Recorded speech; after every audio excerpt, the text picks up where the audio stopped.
सहना भवतु सहनौ भुनक्तु सह वीर्यं करवावहै तेजस्विनावधीतमस्तु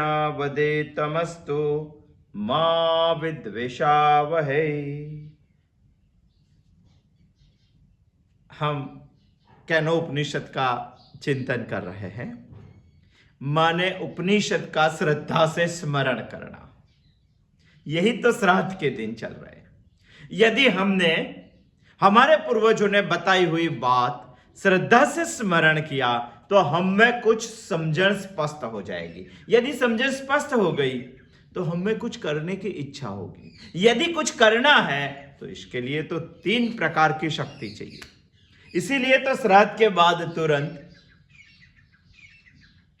शक्ति की उपासना है। यदि सही माने में 3 प्रकार की शक्ति को हमने समझ लिया और जीवन में ला दिया तो इसके बाद आती है विजयादशमी। यदि ऐसे विजय पाने वाला जीवन यदि हुआ तो वही जीवन का हिसाब दीपावली के दिन हो सकता है। इसके लिए दीपावली पटाखे इसको लगा फोड़ने हैं। समझना चाहिए सारी सीक्वेंस। ऋषि मुनियों ने बहुत सोच के हमें उत्सव भी दिए हैं, मगर श्रद्धा से स्मरण। उपनिषद का भी हमें श्रद्धा से स्मरण करना चाहिए। स्मरण का हमारी पद्धति ही है, हमारे भूखंड की एक पद्धति है, परंपरा पद्धति। श्रद्धा से स्मरण तभी हो सकेगा जब भी आपने श्रवण किया हो, और श्रवण का ही एक नाम है श्रुति।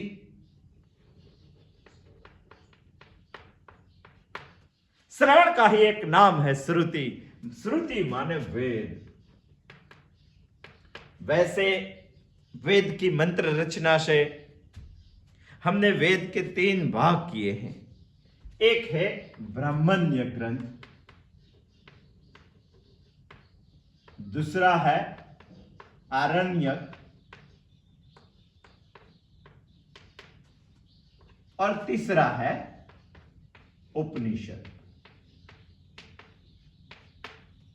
वैसे सोचेंगे तो हम वेद का ही अध्ययन कर रहे हैं। उपनिषद माने वेद का अंतिम भाग, जिसको वेदांत बोलते हैं, जो ज्ञान कांड है, उसको ही हम उपनिषद बोलते हैं। शंकराचार्य जी ने बहुत सारे उपनिषदों पे भाष्य लिखा है।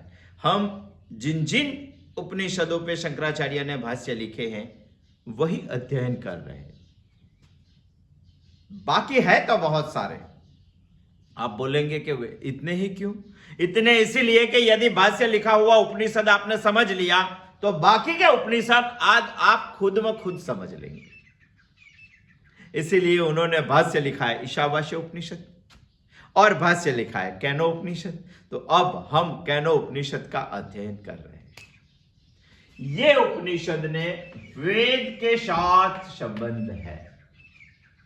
4 वेद में से एक वेद है सामवेद, जो भगवान ने विभूति बताई है खुद की श्रीमद् भगवद गीता में। सामवेद की एक शाखा है तल्वकार शाखा, और तल्वकार शाखा का 9वां अध्याय है कैनो उपनिषद। 9वां अध्याय के 35 मंत्र है। यही मंत्र कैनो उपनिषद के हैं। कैनो उपनिषद के 35 मंत्र के 4 खंड है। कई खंड गद्य में भी है और कई खंड पद्य में भी है। ऐसा उपनिषद हम पढ़ने वाले हैं। यह उपनिषद की शुरुआत कैन शब्द से शुरू होता है। जैसे हमने ईशावास्य उपनिषद की शुरुआत ईशा से होती है, ईशावास्यमिदं सर्वम, इसीलिए इसका नाम ईशावास्य उपनिषद है। यह उपनिषद का शुरुआत कैन शब्द से होती है, इसीलिए इसका कैनो उपनिषद नाम है। मगर इससे पहले हमें यह अध्ययन करना चाहिए कि हमें कैनो उपनिषद क्यों पढ़ना चाहिए। कैनो उपनिषद का अध्ययन हमें क्यों करना चाहिए। हम कैनो उपनिषद का अध्ययन करने से पहले ये बात स्पष्ट करना चाहते हैं। आज हम ये सोचेंगे कि हमें उपनिषद का अध्ययन क्यों करना है। क्यों करना? कोई भी विषय के प्रति रुचि है कि नहीं, वो समझने के लिए हमारे शास्त्रों में 4 प्रकार की बात बताई है, जिसको अनुबंध चतुष्टय के नाम से पहचानते हैं। अनुबंध चतुष्टय, इसमें 4 बातें आती है। कोई भी विषय ले लो, कोई भी पुस्तक ले लो, कोई भी ग्रंथ ले लो, उनके अध्ययन से पहले ये 4 बातें इंसान को सोचनी ही पड़ेगी। एक है विषय, दूसरा है प्रयोजन, तीसरा है अधिकारित्व,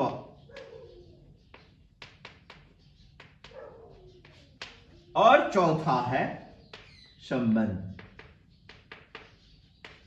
ये 4 बातों के बारे में इंसान को कोई भी ग्रंथ के अध्ययन से पहले समझना पड़ेगा। यदि ये 4 बात समझ में आ गई, तभी समझ में आ जाएगा कि हमें केनोपनिषद क्यों पढ़ना चाहिए, क्यों पढ़ना। यदि ये बात स्पष्ट नहीं हुई तो हम ये उपनिषद क्यों पढ़े, हमें स्पष्ट करनी। यदि आप किसी के घर पे गए, एग्जाम्पल से समझ लेते हैं, चलो किसी आपके खुद के मित्र के घर पे गए, आप नए साल में बैठे, नाश्ता पानी सब है, एक टिपाई पड़ी है, इसके ऊपर एक बड़ा सा ग्रंथ भी पड़ा हुआ है।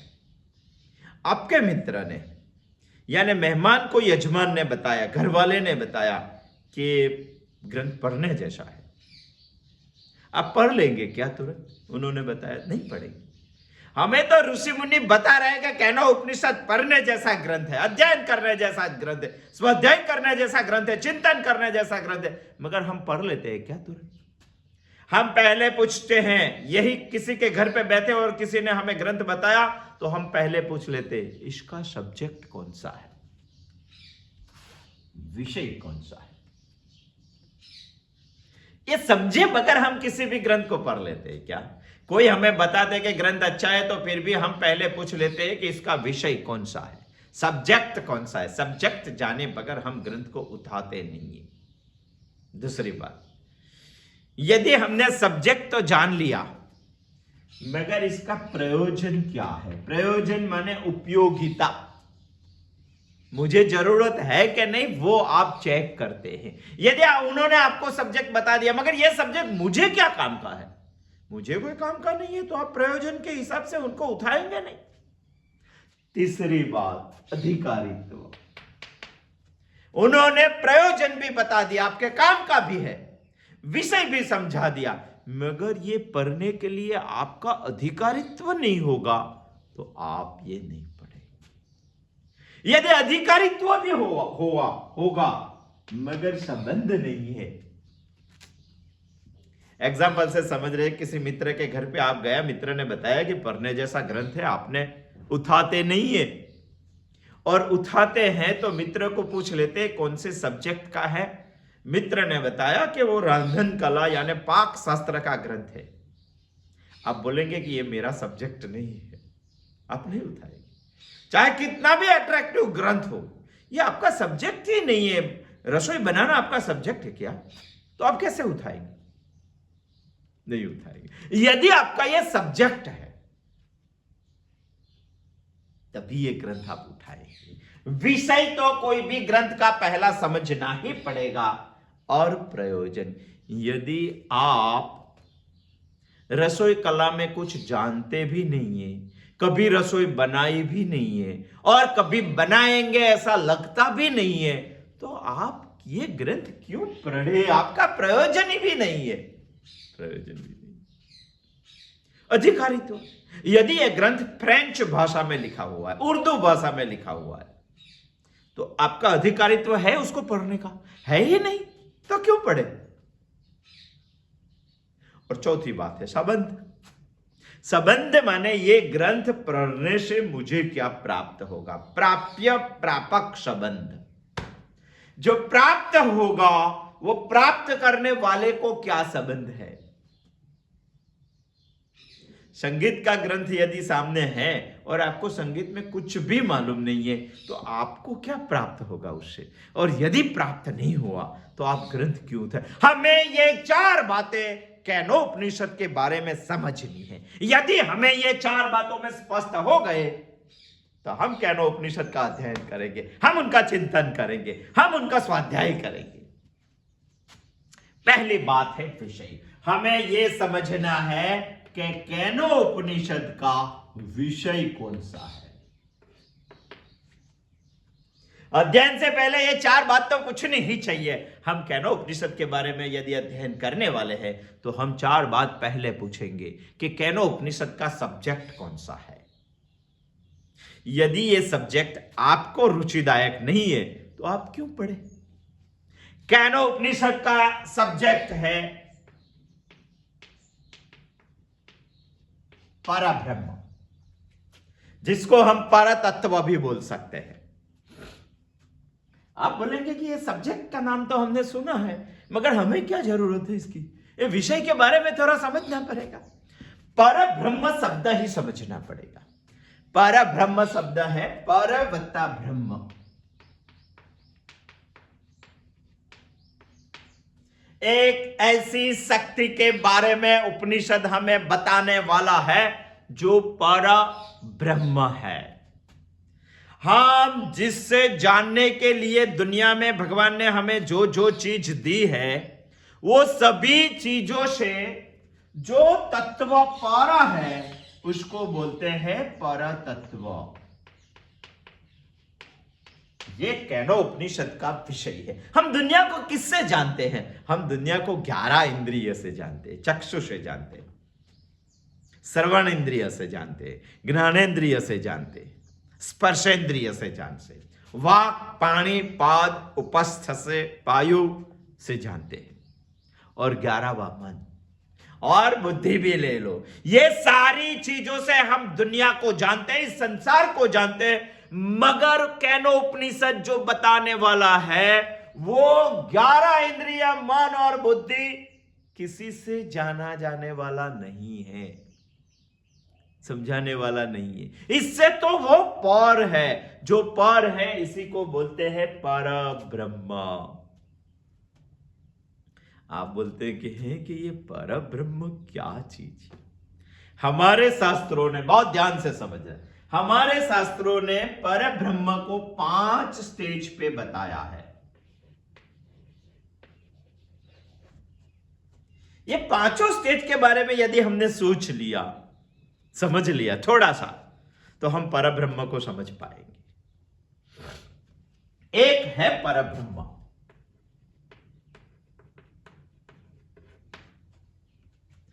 दूसरा है ईश तत्व,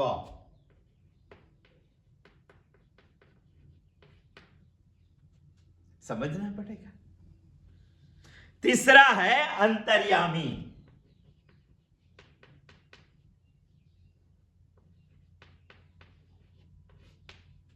चौथा है परब्रह्म, ईश तत्व, अंतर्यामी, चौथा है अवतार, पांचवा है अर्चा तत्व। हम सोचेंगे कि ये चीज क्या है। एक ही चीज की हमने कक्षा के अनुसार अलग अलग नाम दे दिए हैं उनके पास पहुंचने के लिए।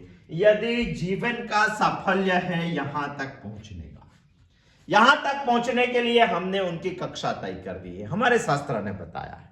हम पहले समझते हैं परब्रह्म को, जो केनोपनिषद का सब्जेक्ट है, वही सब्जेक्ट को समझने का हम प्रयत्न कर रहे हैं। परब्रह्म का स्वरूप केनोपनिषद हमें इसीलिए बता रहा है कि हमें मुक्ति चाहिए, मोक्ष चाहिए। मोक्ष प्राप्ति के लिए ये परब्रह्म तत्व है।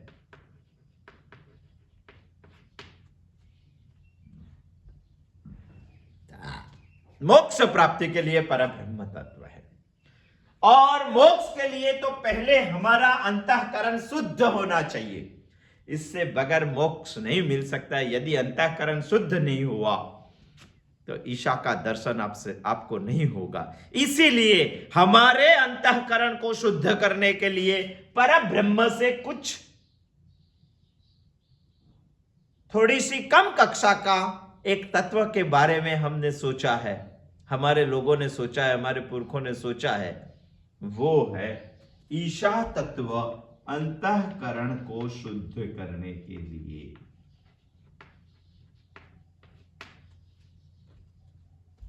अंतःकरण को शुद्ध कर, मगर मेरे अंतःकरण में है वो सबके अंतःकरण में भी है। ये तत्व सर्वव्यापक है। उनकी सर्वव्यापकता सिद्ध करने के लिए उनको हमने नाम दे दिया अंतर्यामी।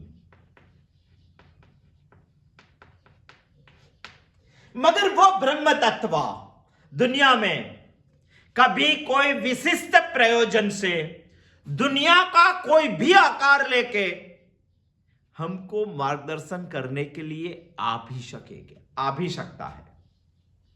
ये परम ब्रह्म तत्व कोई विशिष्ट प्रयोजन लेके दुनिया का कोई भी आकार लेके हमारे सामने आ भी सकता है।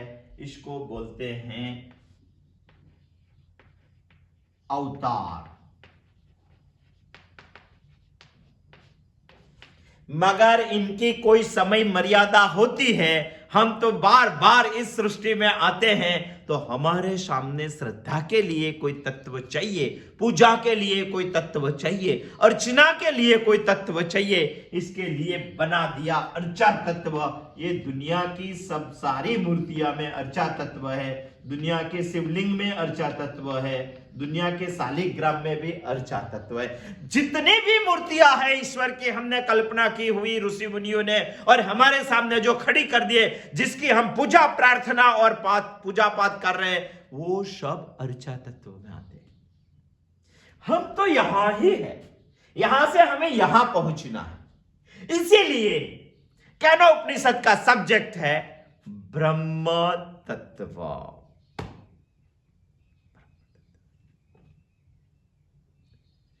पर ब्रह्म, और पर ब्रह्म को जानना है तो इसके लिए ये पर ब्रह्म किससे जाना जाएगा? क्या हमारी आंख पर ब्रह्म को बता सकती है? हमारा कान पर ब्रह्म को? जिसके सहारे हम इस जन्म तो गुजार रहे हैं, जन्म जन्मांतर तक हम हमारे लिंग देह पे आधार रखते हैं, वही लिंग देह में तो पंच ज्ञानेंद्रिय, पंच कर्मेंद्रिय, मन, बुद्धि, ये सब आते हैं। तो मेरी बुद्धि, मेरा मन, मेरी इंद्रिया, मेरी आंख, मेरी कान, मेरा नाक, ये सब मुझे परब्रह्म का दर्शन करवा सकेगी क्या? इसका प्रमाण नहीं है। प्रमाण शब्द भी हमें समझना पड़ेगा। प्रमाण का अर्थ है प्रवर्तमान, यानी मापने का साधन। हमें कहीं किसी की लंबाई मापनी है तो इसके लिए प्रमाण है मापपट्टी। इस दुनिया में कौन से भी रूप को हमें देखना है तो इसके लिए है चक्षु। इस दुनिया का कौन सा भी शब्द हमें सुनना है तो इसके लिए प्रमाण है हमारी श्रवणेंद्रिय कान। दुनिया की कोई भी स्मेल हमें लेनी है तो इसके लिए प्रमाण है हमारी ज्ञानेंद्रिय। मगर हमें तो परब्रह्म को जानना है तो इसके लिए प्रमाण क्या है? इसके लिए प्रमाण जैसे इंद्रिय है वैसे वेद प्रमाण है, जैसे श्रुति प्रमाण है, जैसे उपनिषद प्रमाण है।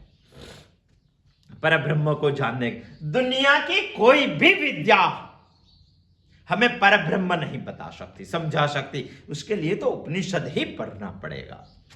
मेरे आपका प्रश्न ये होगा कि परब्रह्म क्यों जानना है? आते हैं नहीं, उसके बारे में भी सोचते, प्रमाण के बारे में सोचते। प्रमाण के कितने नियम होते हैं? प्रमाण के कितने नियम होते हैं? एक नियम ऐसा है, प्रमाण खुद के विषय को ही जान सकता है। दुनिया का कोई भी प्रमाण हो, ये खुद के विषय को ही जान सकते। हमारी आंख प्रमाण है, मगर इस दुनिया का रूप आकार देखने के लिए यदि उसको आप ऐसा बताएंगे कि गुलाब का पुष्प है, इसकी स्मेल कैसी है, आंख को अधिकारित्व नहीं है उसकी सुगंध मापने का। उसको सिर्फ उसका आकार का, उसका रूप मापने का ही उसके पास प्रमाण है, दूसरा प्रमाण नहीं है। एक ही बात है, जो भी प्रमाण है वो खुद के विषय को ही जज कर सकता है, दूसरा नहीं। हमारा कान कभी देखने की बात नहीं करता है, वो सिर्फ सुनने की बात करता है। सूंघने की बात भी कान नहीं कर सकता है, और यदि कान सूंघने लगा तो उसकी बात पर कोई विश्वास भी नहीं करेगा।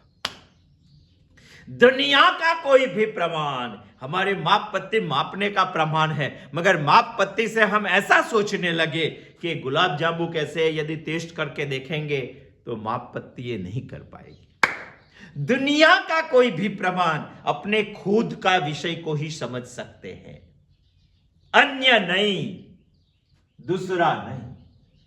बहुत समझने जैसी बात है। हम जा रहे वेद प्रमाण पे, हम जा रहे श्रुति प्रमाण पे, हम जा रहे उपनिषद पे, क्योंकि हमें केनो उपनिषद का विषय समझना है। पर ब्रह्म उनका विषय है। दूसरी भी बात प्रमाणों के बारे में, प्रमाण कभी एक दूसरे का विरोध नहीं करते।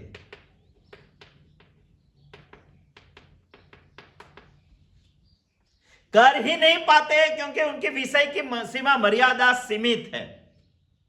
आंख कभी नाक के विषय में नहीं जाएगी, और नाक, हमारी नासिका कभी आंख के विषय में नहीं जाएगी। और आंख ने बता दिया गुलाब रेड ही है, तो नाक उनका विरोध नहीं कर सकता है। यदि नाक ने बता दिया कि यहां बदबू बहुत डेंजर आ रही है, तो आंख इसका विरोध नहीं करती। एक प्रमाण दूसरे प्रमाण का विरोध नहीं करते हैं। तीसरी बात, एक को दूसरे का सपोर्ट की जरूरत नहीं है। प्रमाण की ये तीन बातें समझनी चाहिए।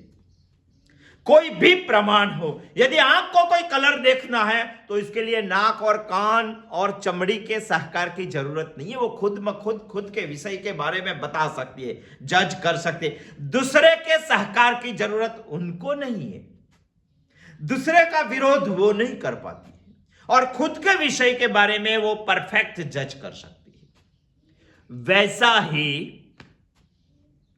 श्रुति के बारे में सोचिए। श्रुति वेद एक प्रमाण है। यदि वो प्रमाण है तो खुद के विषय के बारे में वो बहुत स्पष्ट हो सकती है, और खुद के विषय को जज करने के लिए दूसरे कोई प्रमाण के सहकार की जरूरत नहीं है। और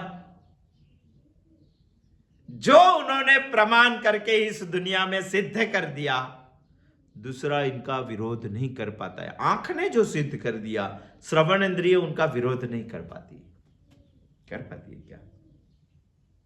हम कहीं रास्ते में जाता है और एक बहुत खराब बदबू आ रही है, और बदबू नाक ने सूंघ ली, और नाक ने हमारे ब्रेन को बता दिया कि यहां जाने की जरूरत नहीं है, कुछ खराब बदबू आ रही है।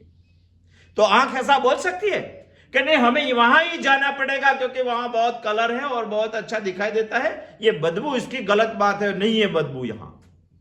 मानेंगे हम क्या? वेद का प्रमाण वैसा है, जो प्रमाण है वो वेद बता के ही रहता है, और इसीलिए हमें वेद का माने श्रुति का एक पाठ उपनिषद का अध्ययन करना ही चाहिए।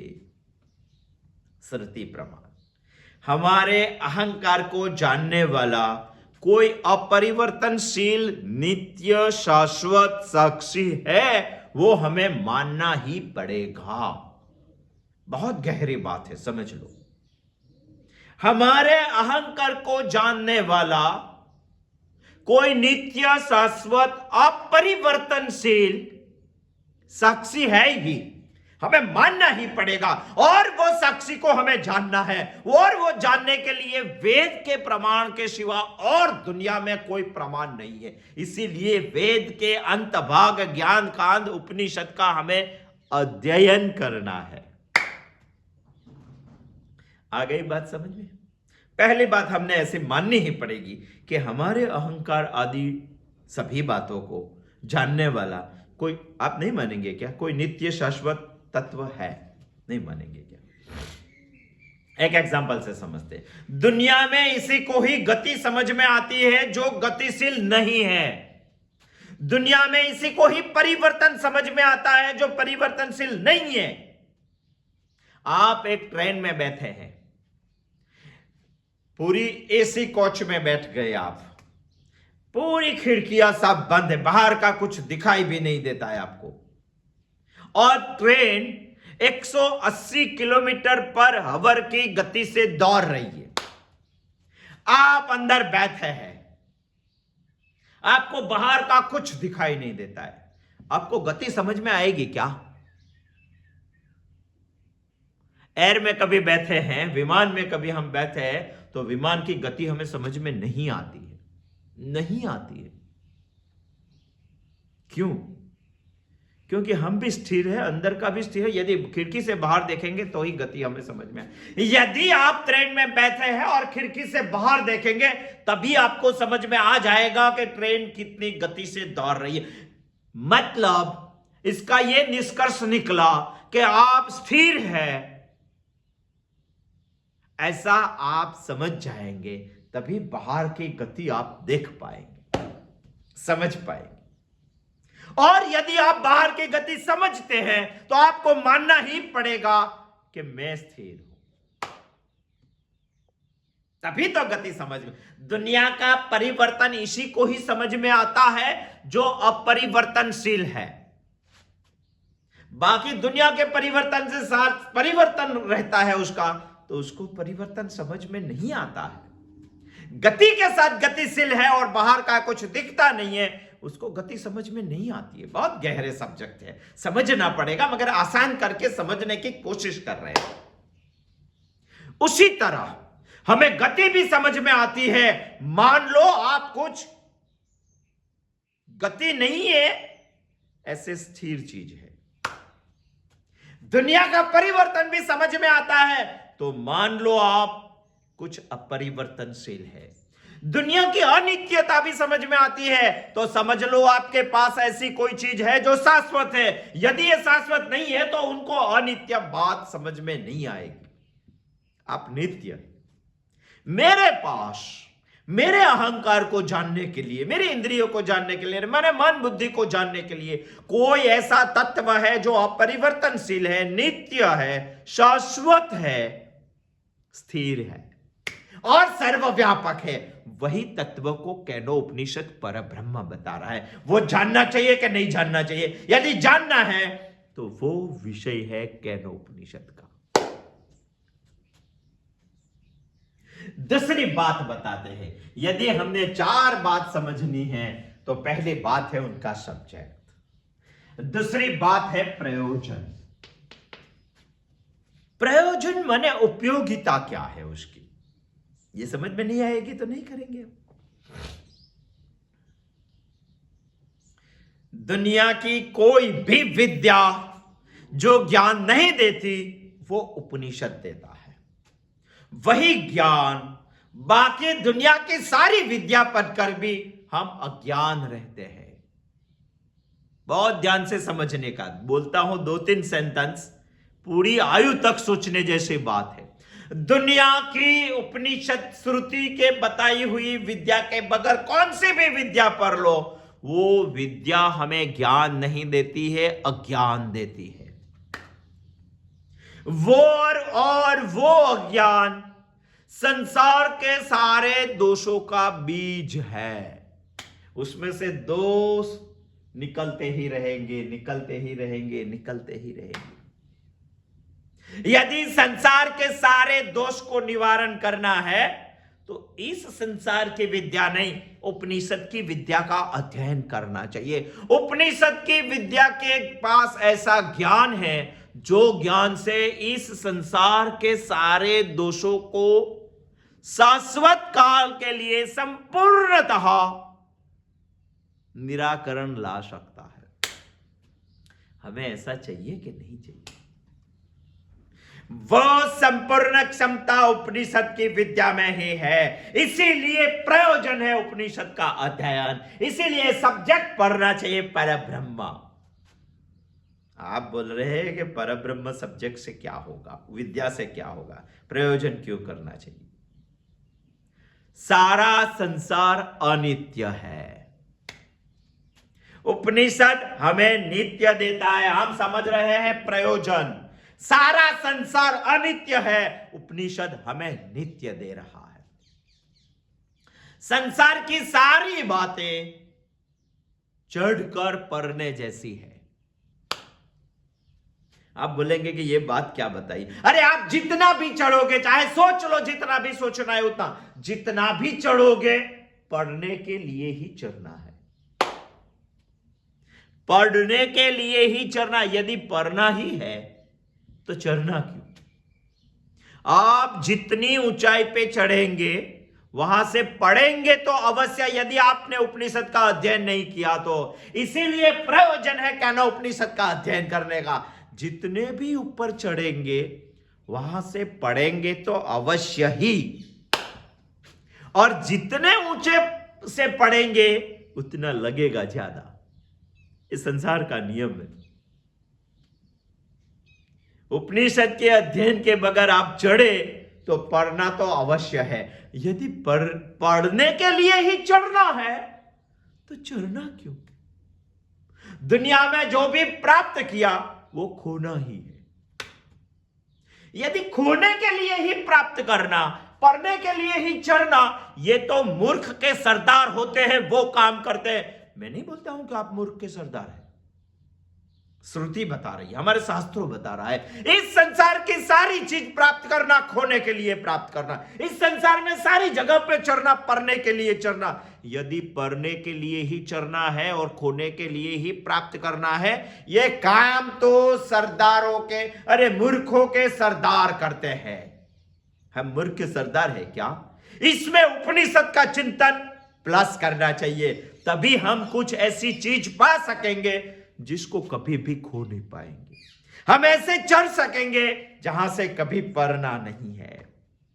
यदि ये बात है तो उपनिषद का अध्ययन जरूर है, इसका प्रयोजन भी है, इसका विषय भी है, पढ़ना चाहिए। वो चीज हमारे पास ही है, प्राप्त करनी नहीं है। यदि प्राप्त करनी है तो इसकी सर्वव्यापकता सिद्ध नहीं हो सकती। ये चीज को प्राप्त करना है हमारे पास ही, सिर्फ हमें कोई समझाना चाहिए, और समझाने के लिए इस दुनिया में उपनिषद सर्वसमर्थ है। इसीलिए उपनिषद का अध्ययन जरूरी है। प्रयोजन समझना चाहिए, इसके बगैर तो नहीं चलेगा, नहीं चलेगा।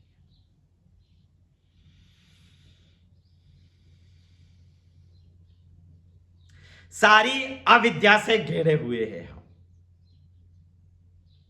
और अविद्या से हमें निवृत्ति प्राप्त करनी है, और विद्या में हमें प्रवृत्त होना है। यदि अविद्या से निवृत्त होकर विद्या में प्रवृत्त होना है तो उपनिषद के बगैर नहीं हो सकता है। उपनिषद के बगैर सारा संसार अनित्य है, वो हमें समझ में आ जाना चाहिए। और हम कुछ नित्य है, और नित्य को समझने के लिए अनित्य संसार में हम आए हैं। और नित्य को समझने के लिए अनित्य चाहिए, नहीं तो आपको नित्य समझ में ही नहीं आएगा। जैसे ट्रेन में डब्बा भी स्थिर लगेगा, 180 पे दौड़ने वाला, आप भी स्थिर है, तो आपको गति समझ में, गति नहीं, बाहर दिखाई नहीं देगा, तो आपको स्थिरता समझ में नहीं आएगी। यदि आप खिड़की खोल के बाहर देखेंगे और गतिशीलता आपको समझ में आ गई, तो आपको आपकी स्थिरता भी समझ में आ जाएगी। इस दुनिया तो अनित्य है ही, चले जाने वाली, मगर चले जाने वाली परिवर्तनशीलता आपको तभी मालूम पड़ेगी जब आप खुद को समझ पाओगे। और खुद को समझने के लिए उपनिषद का अध्ययन बहुत ही जरूरी है। इसीलिए केनो उपनिषद का चिंतन हमें करना चाहिए। श्रुति माने श्रवण करने जैसी बात। श्रुति को उपनिषद के साथ संबंध है, और केनो उपनिषद को सामवेद के साथ संबंध है। सामवेद का ही है, करना चाहिए। बहुत अच्छी बात है, बहुत सोच कर करना चाहिए। यदि हमें मन और बुद्धि दी है तो हर एक इंसान को सोचना चाहिए, पैसों के बारे में नहीं, धंधे के बारे में नहीं, वो तो सोचता ही होगा, मगर वो जो सोचता है इसका 5% पार्ट उपनिषद के बारे में भी सोचना चाहिए। यदि नहीं सोचा तो समझ लेना आप चाहे कितने भी बड़े स्थान पर पहुंचेंगे, वो चढ़कर आपको पढ़ना है। इससे आगे जाकर यह बात बताना भी कोई अतिशयोक्ति नहीं है कि आपको पढ़ने के लिए ही चढ़ना है, आपको खोने के लिए ही पाना है। यदि चढ़ने के लिए, पढ़ने के लिए चढ़ना और खोने के लिए पाना, फिर भी इंसान चढ़ता रहता है, पाता रहता है, चीज के लिए पूरी आयु गंवाता रहता है, तो समझ लेना वो मूर्ख नहीं है, मूर्ख के सरदार है। यदि इस दुनिया में आके मूर्ख के सरदार बनना ही है तो वृथा गतन तस्य नरस्य जीवनम, इसके तो अच्छा है हमें उपनिषद का कोई अध्ययन करना चाहिए। ये ग्रंथ के चतुष्टय, अनुबंध चतुष्टय हमें समझना पड़ेगा। कैनो उपनिषद का विषय भी है पर ब्रह्म, समझना पड़ेगा। बहुत डिटेल में बात आएगी, सोचेंगे। प्रश्न से शुरू होता है कैनो उपनिषद, 9वें अध्याय से शुरू होता है। आपको बहुत सारे प्रश्न होंगे, उपनिषद 9वें अध्याय से ही क्यों शुरू हुआ? 9वें अध्याय से 1 से 8 अध्याय में क्या चीज है? दूसरी बात आपको सोचने की मजबूर कर देगी कि 9वें अध्याय से शुरू क्यों किया? उपनिषद जहां से शुरू हुआ वहां पहला अध्याय लिखना चाहिए ना उन लोगों ने। वो बात भी हमें समझनी पड़े। सारी शंकाएं निर्मूलन करके हम कैनो उपनिषद का पहला मंत्र का अध्ययन करेंगे। 1 से 8 अध्याय में क्या है? तलवाकार शाखा में सामवेद की, और 9वें अध्याय में ही उपनिषद क्यों? पहले अध्याय से उपनिषद क्यों नहीं? इतना अच्छी सोच है तो प्रश्न से ही कैनो उपनिषद की शुरुआत क्यों? यही प्रश्न क्यों? ये सब बातें हम हर बुधवार को आएंगे, इसके बारे में सोचेंगे और आगे जाएंगे। मगर इतनी बात हमें समझनी है, कोई भी ग्रंथ यदि हमें अध्ययन करना है तो इसमें हमारी रुचि कितनी है वो देखने के लिए अनुबंध चतुष्टय को चेक करना। पहले तो उसका विषय क्या है वो देखना पड़ता है, बाद में प्रयोजन क्या है, मुझे उपयोगिता क्या है समझना पड़ेगा, बाद में अधिकारित्व चेक करना पड़ेगा, बाद में संबंध क्या है वो। यदि ये 4 बात हम समझ गए तो ग्रंथ हमारे लिए है और हमारी आयु ये ही ग्रंथ के लिए है, वो बात हमें समझ में आ जाएगी। 2 बात हम समझे हैं, 2 बात बाकी है, अधिकारित्व और संबंध। ये दोनों बात को समझने के लिए सोचेंगे। विषय है परब्रह्म। परब्रह्म माने इंद्रियों से परा, मन से परा, बुद्धि से परा। क्योंकि जो परब्रह्म की बात कर रहे हैं वो प्रत्यक्ष प्रमाण नहीं है, और हमारी सारी इंद्रियां प्रत्यक्ष प्रमाण के बगैर कोई विषय को पकड़ सकती नहीं है। बहुत बड़ा प्रमाण की बात है। उसी तरह हमारा मन और बुद्धि अनुमान प्रमाण को पकड़ सकती है। कोई पहाड़ की चोटी हमने सुबह में देखी, धुआं निकल रहा है, तो घर पे बरामदे में बैठे बैठे हम ऐसा अनुमान लगा सकते हैं कि यदि धुआं निकल रहा है तो जंगल में आग लगी होगी। ये हमारी आंख ने भी नहीं देखा, हमारी कोई इंद्रिय ने, मन और बुद्धि ने ऐसा अनुमान किया। मगर परब्रह्म अनुमान का भी विषय नहीं है, प्रत्यक्ष का भी विषय नहीं है। यदि प्रत्यक्ष का विषय नहीं है तो हमारी 10 में से कोई भी इंद्रिय वहां पहुंच सकती नहीं है। यदि अनुमान का विषय नहीं है तो हमारा मन और बुद्धि भी वहां पहुंच सकती नहीं। तो जानेंगे कैसे? तो जानने के लिए तो उपनिषद चाहिए। वही एक प्रमाण है, श्रुति एक प्रमाण है, वेद एक प्रमाण है, उपनिषद एक प्रमाण है परब्रह्म को जानने के लिए। इसीलिए कैनोपनिषद का विषय है परब्रह्म। हम जानेंगे। प्रयोजन है हमारे अज्ञान को दूर करने का, और इस संसार के सभी दोषों का जड़ ही है अज्ञान। और वही अज्ञान को दूर करने के लिए दुनिया की कोई विद्या काम नहीं करेंगी, सिर्फ उपनिषद विद्या काम करेगी। इसीलिए हमें केनोपनिषद का अध्ययन करना है। अभी आने वाले बुधवार को हम अधिकारित्व चेक करेंगे और संबंध को चेक करेंगे, क्या चीज है। आने वाले बुधवार को आएंगे, अनुबंध चतुष्टय के बारे में और ज्यादा सोचेंगे, केनोपनिषद के बारे में। बाद में हम केनोपनिषद की शुरुआत करेंगे। अस्तु, जय श्री कृष्ण।